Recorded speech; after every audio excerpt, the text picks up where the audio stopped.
Assalamualaikum warahmatullahi wabarakatuh. Selamat datang di channel kuliah Teknokrat, media pembelajaran yang seru dan informatif untuk membantu kamu memahami berbagai konsep penting dalam dunia akademik dan juga profesional. Bersama saya Nabila Putri Maharani, dan di video kali ini kita akan melanjutkan pembahasan pada topik yang sangat penting dan juga relevan, yaitu Understanding Economic System and Business, bagian kedua. Materi ini merupakan lanjutan dari video sebelumnya yang telah menguraikan pentingnya dasar dari bisnis, peran entrepreneur hingga fungsi ekonomi dalam kehidupan masyarakat. Dalam mata kuliah pengantar bisnis ini, kita akan menggunakan buku referensi dari Ronald J. Ebert dan juga Ricky W. Girvin, edisi ke-10 yang berjudul Bisnis Esensial. Nah, melanjutkan materi sebelumnya, pada bagian kedua ini kita akan fokus pada cakupan yang lebih luas dan juga kontekstual, khususnya terkait dengan bagaimana bisnis berinteraksi dalam sistem ekonomi, serta perannya di tingkat nasional dan global. Untuk itu, mari kita cermati terlebih dahulu tujuan pembelajaran pada pertemuan ini. Yang pertama, memahami tingkat partisipasi bisnis. Pada poin pertama ini kita akan mempelajari bagaimana partisipasi masyarakat dalam kegiatan bisnis menjadi indikator penting pertumbuhan ekonomi. Yang kedua, memahami lingkungan bisnis. Lingkungan bisnis adalah seluruh faktor eksternal yang mempengaruhi kegiatan operasional perusahaan, dan di bagian ini kita akan membahas bagaimana perusahaan harus mampu membaca, mengantisipasi, dan bahkan memanfaatkan dinamika lingkungan tersebut agar bisa tetap relevan dan juga kompetitif.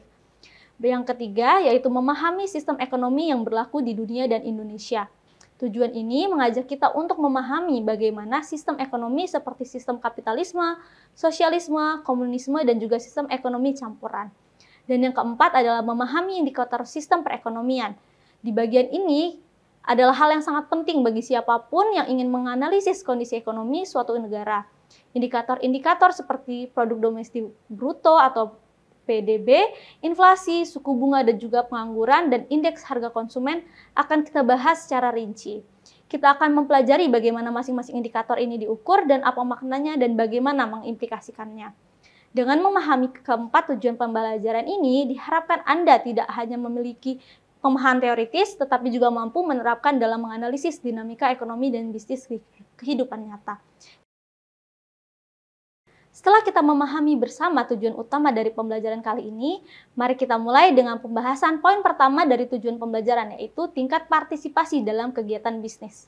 Mengapa ini penting? Karena partisipasi dalam bisnis mencerminkan bagaimana sebuah organisasi atau perusahaan berkembang dan beradaptasi dengan kebutuhan pasar, baik secara lokal maupun global. Tingkat partisipasi bisnis juga menjadi indikator kematangan organisasi dalam menjawab tantangan dan peluang ekonomi lintas negara. Kita tidak hanya berbicara soal sejauh mana produk dipasarkan, tetapi juga sejauh mana struktur dan strategi bisnis dikembangkan lintas batas teritorial. Dalam dunia bisnis modern, kita mengenal beberapa tahapan partisipasi bisnis yang menunjukkan seberapa luas jangkauan suatu organisasi dalam mengeksekusi kegiatannya. 4 tingkat utama yang umum digunakan dalam literatur bisnis adalah domestik, internasional, multinasional, dan juga global. Yang pertama adalah domestik.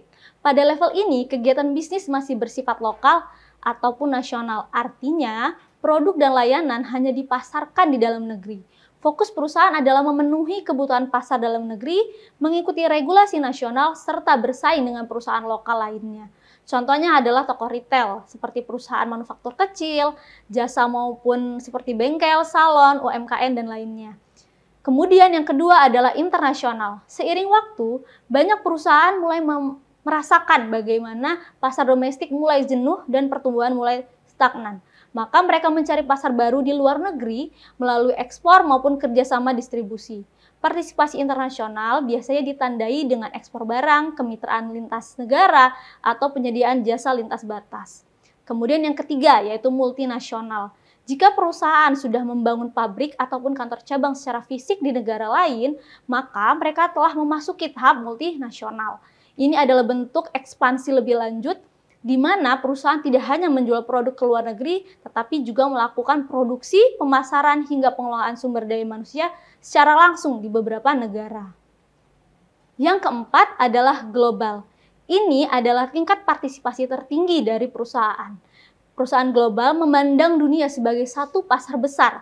Strategi produksi, distribusi, dan juga pemasaran dilakukan secara terintegritas lintas negara. Misalnya, mereka mungkin memproduksi komponen di beberapa negara, merakitnya di negara lain, lalu menjual ke pasar global.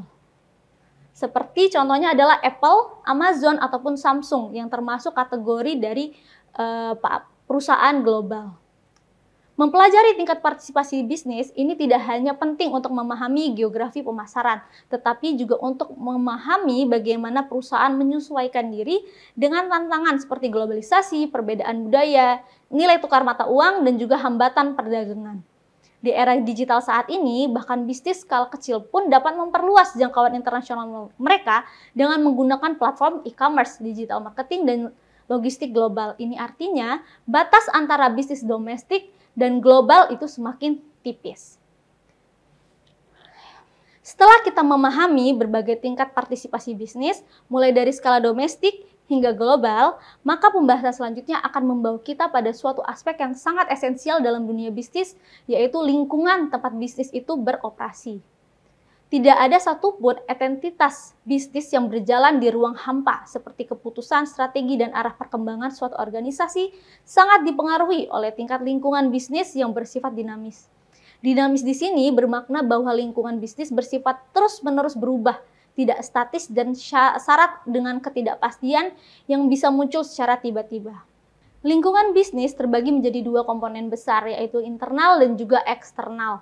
Lingkungan internal adalah ruang lingkup yang terdiri atas elemen-elemen yang secara langsung dikendalikan dan dibentuk oleh organisasi itu sendiri. Meskipun tidak terlepas dari pengaruh luar, elemen-elemen ini merupakan titik awal dari sebuah keputusan strategis yang menentukan arah keberhasilan ataupun kegagalan dari sebuah perusahaan. Setelah kita membahas lingkungan internal, selanjutnya kita akan berfokus pada faktor-faktor lingkungan eksternal. Berbeda dengan lingkungan internal, komponen eksternal ini berada di luar kendali langsung perusahaan, tetapi memiliki pengaruh yang sangat besar terhadap arah, strategi, dan juga keberlangsungan hidup si bisnis. Salah satu aspek paling krusial dari lingkungan eksternal dan yang patut kita bahas secara lebih mendalam adalah lingkungan teknologi. Lingkungan teknologi merupakan area yang memahami perubahan paling cepat dan berdampak luas terhadap cara bisnis beroperasi. Teknologi didefinisikan sebagai penerapan ilmu pengetahuan dan keterampilan rekayasa untuk memecahkan masalah produksi, distribusi, maupun organisasi. Inovasi dalam bentuk peralatan, perangkat lunak, sistem otomatis, dan juga platform digital telah merevolusi banyak sektor industri. Misalnya, dalam dunia manufaktur, robot industri telah menggantikan berbagai besar pekerjaan manual yang bukan hanya meningkatkan efisiensi, tetapi juga menurunkan biaya produksi. Dalam konteks bisnis modern, kemampuan untuk mengadopsi dan juga memanfaatkan teknologi secara efektif menjadi salah satu indikator keunggulan kompetitif. Selanjutnya, kita akan membahas mengenai lingkungan persaingan. Jika teknologi memungkinkan perusahaan untuk bergerak lebih cepat dan lebih efisien, maka persainganlah yang mendorong perusahaan untuk terus berinovasi, mempertajam strategis, dan juga meningkatkan nilai tambah yang mereka tawarkan kepada pasar. Di era globalisasi dan juga keterbukaan informasi seperti saat ini, tingkat persaingan bisnis semakin ketat dan juga kompleks. Perusahaan tidak hanya bersaing dalam lingkup lokal maupun nasional, tetapi juga menghadapi permainan global yang memiliki kapabilitas produksi tinggi dan juga efisiensi biaya yang luar biasa.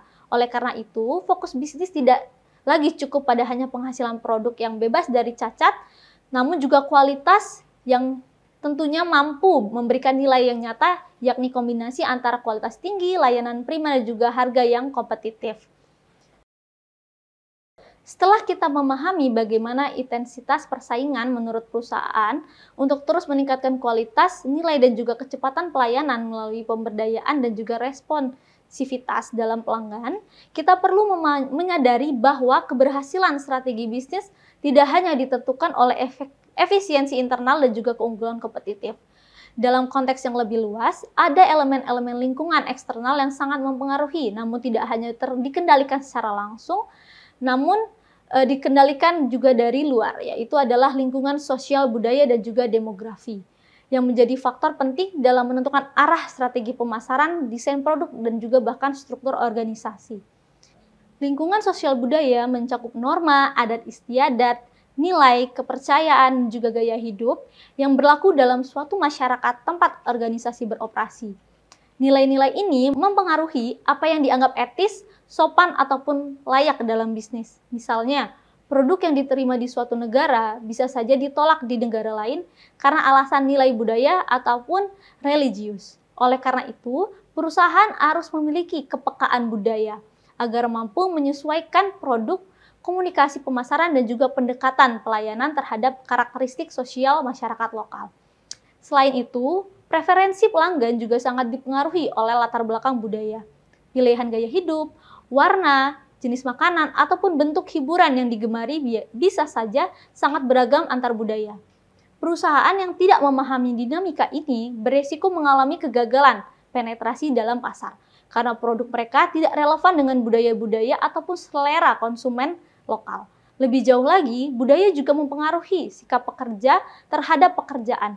Di beberapa negara, pekerjaan dianggap sebagai bagian dari identitas sosial, martabat individu, sementara di tempat lain, pekerjaan lebih dilihat sebagai alat untuk mencapai tujuan ekonomi semata. Kemudian, demografi adalah elemen penting lain yang berkaitan erat dengan struktur populasi masyarakat.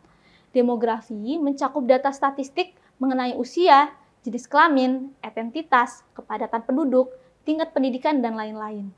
Informasi ini sangat krusial untuk menentukan target pasar, segmentasi produk, hingga strategi komunikasi yang tepat. Sebagai contoh, generasi muda atau Gen Z cenderung memiliki preferensi yang berbeda dengan generasi sebelumnya. Mereka lebih menyukai produk yang cepat, personal, dan berbasis teknologi. Sementara generasi yang lebih tua mungkin mengutamakan stabilitas dan juga layanan pelanggan langsung. Dengan demikian, memahami lingkungan sosial budaya dan demografi bukan hanya tentang mengenal pelanggan, tetapi tentang merancang seluruh strategi bisnis agar benar-benar terintegritas dengan realitas masyarakat. Dalam dunia bisnis yang semakin terdigitalisasi dan global, kepekaan terhadap perbedaan nilai, gaya hidup, dan juga struktur populasi bukanlah pilihan, melainkan keharusan untuk bertahan dan berkembang.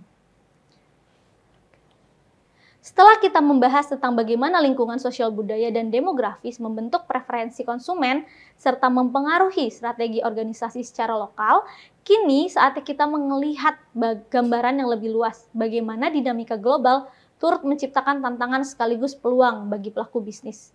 Dalam era globalisasi, lingkungan global menjadi faktor eksternal yang sangat signifikan dalam mempengaruhi arah dan skala operasi bisnis. Lingkungan ini tidak lagi terbatas pada batas-batas demografis suatu negara, melainkan melibatkan interaksi ekonomi lintas negara yang semakin intens. Dua elemen kunci yang membentuk lingkungan global ini adalah meningkatnya persaingan internasional dan juga perdagangan bebas antar negara. Persaingan global tumbuh pesat seiring dengan terbukanya pasar dan menurunnya hambatan-hambatan dagang. Perusahaan-perusahaan dari berbagai belahan dunia kini dapat bersaing secara langsung dalam satu pasar yang sama. Kondisi ini menuntut perusahaan untuk tidak hanya unggul di pasar domestik, tetapi juga mampu bersaing dalam skala internasional, baik dari segi kualitas produk, harga, maupun kecepatan distribusi. Sementara itu, peningkatan perdagangan internasional menjadi katalisator utama dalam memperluas jaringan bisnis global. Perdagangan antar negara tumbuh pesat didorong oleh dua faktor utama. Yang pertama adalah kemajuan sistem transportasi yang memungkinkan distribusi barang lebih cepat dan efisien. Dan yang kedua adalah revolusi dalam teknologi komunikasi, khususnya adanya internet yang mempermudah koordinasi lintas negara, pemasaran digital, dan juga pelayanan pelanggan secara global. Setelah kita memahami bagaimana globalisasi membentuk landscape bisnis modern melalui persaingan internasional dan juga perdagangan bebas, penting pula bagi pelaku bisnis untuk menyesuaikan diri dengan kerangka hukum dan juga politik di wilayah tempat mereka beroperasi. Karena dalam realitas global, peluang bisnis tidak hanya ditentukan oleh pasar dan juga teknologi, tetapi juga sangat dipengaruhi oleh aturan main yang ditetapkan oleh pemerintah. Lingkungan legal dan juga politik, yaitu faktor eksternal yang berkaitan erat dengan hubungan antara dunia usaha dan juga pemerintah. Lingkungan ini mencakup berbagai regulasi, sistem hukum, dan juga kebijakan publik yang mengatur bagaimana bisnis boleh dan tidak boleh beroperasi. Dalam konteks ini, pemerintah memiliki peran yang signifikan melalui pembentukan peraturan perundang-undangan, pengawasan, dan juga kebijakan fiskal atau industri yang dapat mendukung atau justru menghambat pertumbuhan dari bisnis. Sistem hukum di suatu negara akan menentukan batasan legal terhadap aktivitas bisnis, misalnya peraturan tentang iklan, keselamatan kerja, kesehatan produk, dan juga standar etika usaha. Hal ini membuat manajer bisnis harus benar-benar memahami peraturan yang berlaku agar tidak terjerat masalah hukum dan bisa menjalankan usaha secara berkelanjutan. Selain regulasi, iklim politik juga menjadi indikator penting yang tidak bisa diabaikan. Stabilitas politik memberikan jaminan kepastian hukum dan keberlangsungan usaha.